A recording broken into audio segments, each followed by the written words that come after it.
పెళ్ళైనా పండగైనా వేడుక ఏదైనా పట్టుచీరల ప్రత్యేక వేదిక వారాహి సిల్క్స్. నమస్తే, వెల్కమ్ టు సుమన్ టీవీ. నేను పద్మిని. ప్రస్తుతంతో పాటు ప్రముఖ ఆధ్యాత్మికవేత్త, వాస్తు జ్యోతిష పండితులు, లలిత ఉపాసకులు, వాస్తు జ్యోతిష శిక్షణ నిపుణులు బ్రహ్మశ్రీ నానాజీ పట్నాయక్ గారు మనతో పాటు ఉన్నారు. మాట్లాడదాం. సార్ నమస్తే. సార్, శ్రీమాత్రే నమః. వారి రాశి ప్రకారం ఏ క్షేత్రాన్ని దర్శించాలి, తద్వారా దర్శిస్తే వచ్చేటటువంటి పుణ్యం ఏమిటి, ఎట్లా వాళ్ళ పూర్వజన్మ పాపం ప్రక్షాళన అవుతుంది, ఇవన్నీ సవివరంగా తెలియజేస్తున్నారు. ద్వాదశ రాశులు one of the most powerful రాశిగా అభివర్ణిస్తారు సింహరాశిని. చాలా రాయల్ యానిమల్ ఉంది కాబట్టి మరి అంతేనా? నిజంగానే అలాంటి రాయల్ ఇదితోనే ఉంటారా సింహరాశి వారు? అసలు సింహరాశి వారు ఏ క్షేత్రాన్ని దర్శించాలి ఒకసారి మీ ద్వారా? తప్పకుండా అండి. అంటే సింహం వారికి ఏంటంటే యూనిక్నెస్ ఎక్కువగా ఉంటుంది. యూనిక్ గా ఉంటారా? యూనిక్ గా ఉంటారు. కొంచెం అంటే వాళ్ళు చిల్లరగా పిచ్చిగా ఉండడం ఇష్టం ఉండదు వాళ్ళకి. కొంచెం లాయల్గా ఉండడం ఇష్టపడుతూ ఉంటారు సింహం వారు. చాలా మంది తెలియక కోపం వాళ్ళకి ఎక్కువ అంటారు. అలా ఏమి ఉండదండి, కోపమే ఉండదు. చాలా సరదాగా ఉండే వాళ్ళని చాలా మందిని చూశారు. సింహ లగ్నంలో పుట్టినా, సింహరాశిలో పుట్టినా కూడా. అయితే ఇందులో ఉండే నక్షత్రాలు కనుక చూసుకుంటే మఖ, పుబ్బ, ఉత్తర. మఖ నక్షత్రం వాళ్ళు ఎక్కువగా గణపతిని ధ్యానం చేయాలి, పుబ్బవారు అమ్మవారిని, అండ్ ఉత్తర నక్షత్రం వాళ్ళు సూర్య భగవాను ఎక్కువ ఆరాధన చేయాలి. అయితే ఇందులో ఈ మూడు నక్షత్రాల్లో ఎందులో పుట్టిన పంచమ భాగ్యాలు గనక తీసుకుంటే ఎక్కువ నరసింహస్వామి క్షేత్రాలకు వెళ్ళాలండి. నరసింహస్వామి క్షేత్రాలు, శక్తి ఆలయాలు ఉంటాయి మనకి. దశమహావిద్యలు చేసేవి ఉంటాయి శక్తి ఆలయాలు. కామాఖ్య కావచ్చు, తారాపీఠ కావచ్చు, శక్తిపీఠాలు. శక్తిపీఠాలకి ఎంత వెళ్తూ ఉంటే కూడా అంత వీళ్ళకి మంచిది ఉంటుంది చెప్పాలంటే. అండ్ వీళ్ళకి సింహం వారికి ఇప్పుడు ప్రజెంట్ రాశిలో కేతు సంచారం జరుగుతుంది గోచారంలో. కాబట్టి వీళ్ళు నవంబర్ వరకు కూడా, ఇప్పుడు మనం 2026 మే మాసంలో మాట్లాడుకుంటున్నాం. సో 2026 నవంబర్ వరకు లగ్నంలో కేతు సంచరిస్తుంటాడు వీళ్ళకి. దీనివల్ల ఏమవుతుంటుందంటే ఏదో తెలియని, అంటే మానసికంగానేమో కొంచెం ఆధ్యాత్మికం వైపు ఎక్కువ లాగుతూ ఉంటుంది. ఏవో తెలియని ఆటంకాలు జరుగుతూ ఉంటాయి.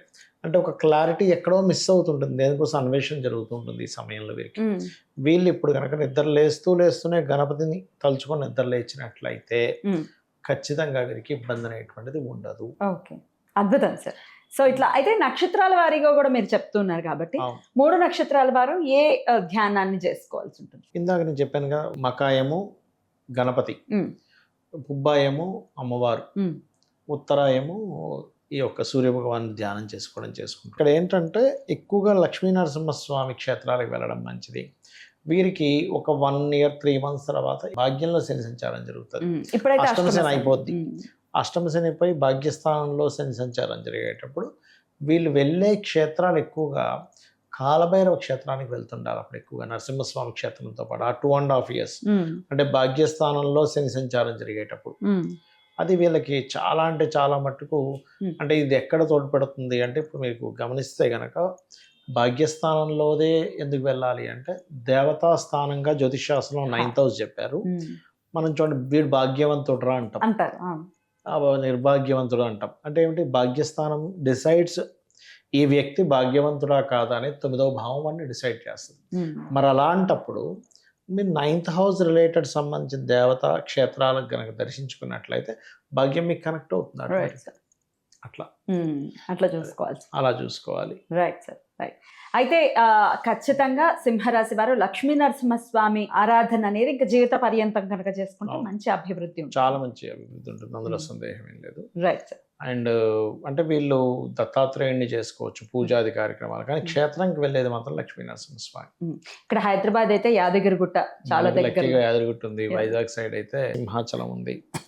సో ఆ రకంగా వెళ్ళొచ్చు. అప్పుడప్పుడు ఖచ్చితంగా దర్శనం చేసుకుంటూ ఉంటే. ఇంకోటి ఏంటంటే, గోచారంలో గ్రహాలు వచ్చినప్పుడు ఆ క్షేత్రాలకు వెళ్ళడం మంచిది.